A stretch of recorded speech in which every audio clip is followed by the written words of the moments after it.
গণেশ দুজনেই আমাদের আদরের সন্তান। সে তো ঠিক, দুজনেই বড় হয়েছে, অথচ এটা দেখো হচ্ছে এটা কেমন ছোটদের মতো আবদার করে। ঠিক বলেছে। আবার দেখো আবদার করার বেলায় দুজনের মধ্যে কেমন মিল, কিন্তু কথায় কথায় আবার দুজনের ঝগড়াও বেঁধে যায়। হ্যাঁ, কি নিয়ে যে ওদের মতবিরোধ হয় না তা বুঝতে পারি। ওই তো ওরা দুজনেই আসছে, দেখো ভাব গতিক দেখে মনে হচ্ছে দুজনের মধ্যে কিছু নিয়ে তুমুল তর্ক চলছে। একসাথে দুজনের মন রক্ষা করা বড় মুশকিল। ঠিক আছে, বাবা মার কাছে তো যাচ্ছি, তারাই সব ঠিক করে দেবে। বাবা মা আমার কথাতেই মত দেবেন। আগে থেকে কি করে বুঝলি? আমি জানি আমি ঠিক কথাই বলি, তাই ওরা আমার কথাতেই মত দেবেন। কি হয়েছে আবার? তোদের কি নিয়ে সমস্যা হলো?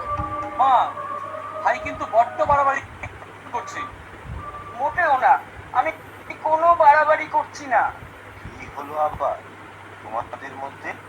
তর্কটা কি নিয়ে সেটা তো আগে বলো। গণেশ বলছে ও আগে বিয়ে করবে। আচ্ছা বলো তো মা, আমি বড়, আমিই তো আগে বিয়ে করব। মোটেও না, আমি আগে বিয়ে করব।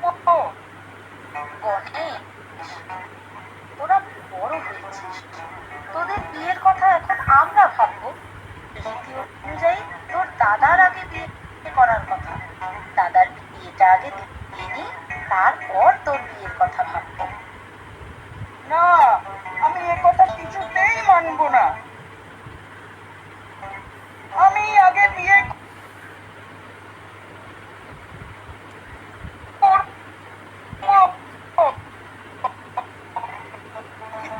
কার্তিক তো ঠিক কথাই বলেছে, বড় ওর বিয়েই তো আগে হওয়ার কথা। না, এটা হচ্ছে আমি এটা এ কথা কিছুতেই মানবো না। আমার বিয়েই আগে হবে। আচ্ছা আচ্ছা কার্তিক, শোন বাবা, গণেশ তো তোর ছোট ভাই, ওর আবদার বরং মেনে নিই। হ্যাঁ বাবা কার্তিক, তোমার মায়ের কথাই বরং মেনে নাও। তোমাদের কথা নিশ্চয়ই মানতাম, কিন্তু এ তো অন্যায় কথা। এমন অন্যায় আপনার ও কেন করবে? মোটেও অন্যায় কথা নয়, আমি ঠিক কথাই বলছি। আমি আগে বিয়ে করব। মোটেও না, আমি আগে বিয়ে করব। আমার কথা না শুনলে আমি খাওয়া বন্ধ করে দেব। সেটা একরকম মন্দ হবে না, ভালোই হবে। তোর বুড়িটা একটু কমবে। কি আমার ভুঁড়ি নিয়ে কথা? বাবা, দাদাকে আমার ভুঁড়ি নিয়ে ঠাট্টা করতে বারণ করো, না হলে আমি কিন্তু খুব রেগে যাব। তুই রাগ করলে আমার কই গেল। বাবা দেখো না। কার্তিক, গণেশকে নিয়ে এই ধরনের ঠাট্টা আর কখনো করবে না, ও তোমার ছোট ভাই না। ঠিক আছে, সে না হয় করবো না, কিন্তু বিয়ের ব্যাপারটা কি হবে? কি আবার হবে? আমি আগে বিয়ে করব। গণেশ, আমি বলছিলাম কি, দাদার বিয়েটা হয়ে গেলে না, আমি কিছুতেই মানবো না। আচ্ছা আচ্ছা, আমি বুঝতে পেরেছি, তোমরা এমনিতে মেনে নেবে না। ঠিক আছে, শোনো, আমি তোমাদের একটা উপায় বলে দিচ্ছি। কি উপায়? উপায়টা হলো, তোমাদের মধ্যে যে আগে পৃথিবীর চারিদিক ঘুরে আসতে পারবে তার বিয়েই আমরা আগে দেব। কি তোমরা রাজি তো? বেশ, আমি আপনার কথা মেনে নিলাম। তাই এখনই আমি পৃথিবী পরিক্রমায় বেরিয়ে পড়ছি। আমি কি করব, আমি কি করব সেটা না ভেবে বলা যাবে না। ঠিক আছে, আমি একটু ভেবে পরে আসছি। ওহ যাক, তোমার পরামর্শ তাহলে ওরা মেনে নিল, সমস্যা এবার মিটে গেল। কোথায় মিটলো? বাহ, কার্তিক তো তোমার কথা মেনে নিয়ে সাথে সাথে পৃথিবী পরিক্রমায় বেরিয়ে গেল। সে তো কার্তিক গেল, কিন্তু গণেশ? কি গণেশ? গণেশ তো এখনো কিছু বলেনি। দাঁড়াও, খুব ভেবে এসে কি বলে সেটা দেখি। হ্যাঁ, সে অবশ্য ঠিক। নারায়ণ নারায়ণ, বলি চললে কোথায়? প্রণাম দেবশ্রী নারদ। এত ব্যস্ত সমস্ত হয়ে যাচ্ছ কোথায়? সে এক কাণ্ড হয়েছে। গণেশ দাবি করেছে যে সে আমার আগে বিয়ে করবে। নারায়ণ নারায়ণ, সে কি কথা? কি বড়, তোমারই তো আগে বিয়ে হওয়ার কথা। বাবা মাও তাই বলেছিলেন, কিন্তু গণেশকে তো চেনেন, জেদ ধরে বসেছে ওর বিয়ে আগে না দিলে ও নাকি খাওয়া দাওয়া বন্ধ করে দেবে। তারপর কি হলো? গণেশ যখন কিছু মানবেই না, বাবা তখন আমাদের দু ভাইকে একটা শর্ত দিলেন। শর্তটা কি? হ্যাঁ, শর্তটা হলো আমাদের মধ্যে যে আগে পৃথিবী প্রদক্ষিণ করে আসতে পারবে বাবা মা তার বিয়েই আগে দেবে। বুঝেছি বুঝেছি, এই জন্যই এমন হন্তদন্ত হয়ে পৃথিবী প্রদক্ষিণ করতে বেরিয়ে পড়েছে। হ্যাঁ দেবশ্রী নারদ। নারায়ণ নারায়ণ, তা অত তাড়াতাড়ি যাওয়ার কি আছে? গণেশ ওই চেহারা নিয়ে তোমার আগে কি পৃথিবী প্রদক্ষিণ করতে পারবে? তা ঠিক, আর তাছাড়া গণেশ এখনো রওনাই হয়নি। কিন্তু আপনি তো জানেন দেবশ্রী, আমি কোনো কাজ ফেলে রাখি না। তা অবশ্য ঠিক। আর তাছাড়া? তাছাড়া কি দেবশ্রী? না, মানে গণেশ মনে মনে ঠিক কি চিন্তা করছে, নারায়ণ নারায়ণ, তাও তো তুমি ঠিক জানো না। ও আবার কি চিন্তা করছো?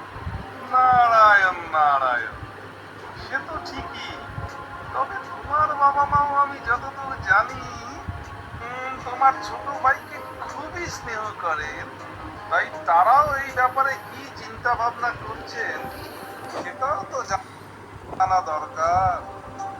হ্যাঁ, বাবা মা গণেশকে খুবই স্নেহ করে, আমিও করি, ও তো আমারই ছোট ভাই। নারায়ণ নারায়ণ, বেশ ভালো, ঠিক আছে, যাও বেরিয়ে পড়ো, পৃথিবী প্রদক্ষিণ করো, আবার পরে দেখা হবে। প্রণাম দেবশ্রী নারদ।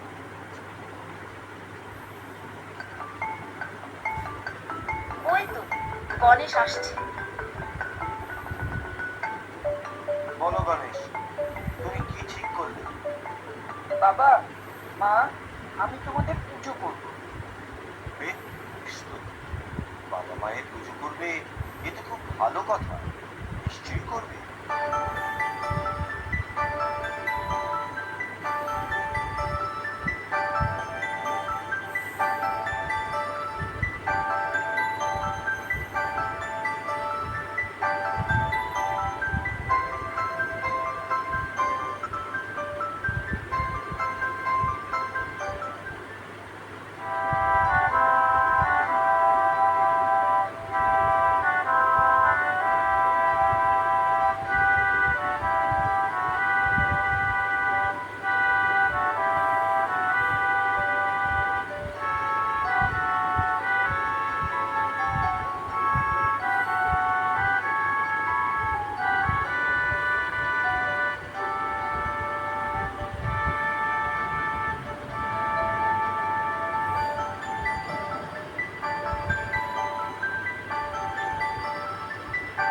ব্যাস, আমার পুজো হয়ে গেল, এবার আমার বিয়ে দাও। গণেশ, শর্তের কথা তো আমি আগেই বলেছি, তুমি যদি কার্তিকের আগে পৃথিবী প্রদক্ষিণ করে আসতে পারো তাহলে নিশ্চয়ই তোমার বিয়ে আগে দেবে, এর কোনো অন্যথা হবে না। আমি তো পৃথিবী প্রদক্ষিণ করেই এলাম, তাও একবার নয় 7 বার। কি আশ্চর্য কথা, তুমি কখন পৃথিবী প্রদক্ষিণ করলে? এই যে আমি তোমাদের পুজো করে প্রদক্ষিণ করলাম, তাও একবার নয় 7 বার। তাতে কি হলো? বা বেদে আর শাস্ত্রে আছে, পিতামাতাকে পুজো করে প্রদক্ষিণ করলে তাতে পৃথিবী প্রদক্ষিণের ফল পাওয়া যায়। বাবা, বেদের কথা যদি সত্যি হয় তবে আমার পৃথিবী প্রদক্ষিণ করা হয়ে গেছে। সুতরাং তার আগেই আমার বিয়ে দাও, না হলে বেদের কথা মিথ্যে হয়ে যাবে। তাই তো বাবা গণেশ, তুমি তো ঠিকই বলেছ, তুমি সত্যিই বুদ্ধিমান। বেদে আর শাস্ত্রে যা লেখা আছে সেটাই তুমি করেছো। সুতরাং তোমার পৃথিবী প্রদক্ষিণ করা হয়েছে বই কি। তাহলে তাহলে আমার বিয়ে দাও। ঠিক আছে, সিদ্ধি আর বুদ্ধিকে তো আমাদের পছন্দ করাই আছে। রূপে গুণে তারা সকলের চেয়ে ভালো। আমরা তোর বিয়ের আয়োজন এর মধ্যেই করছি।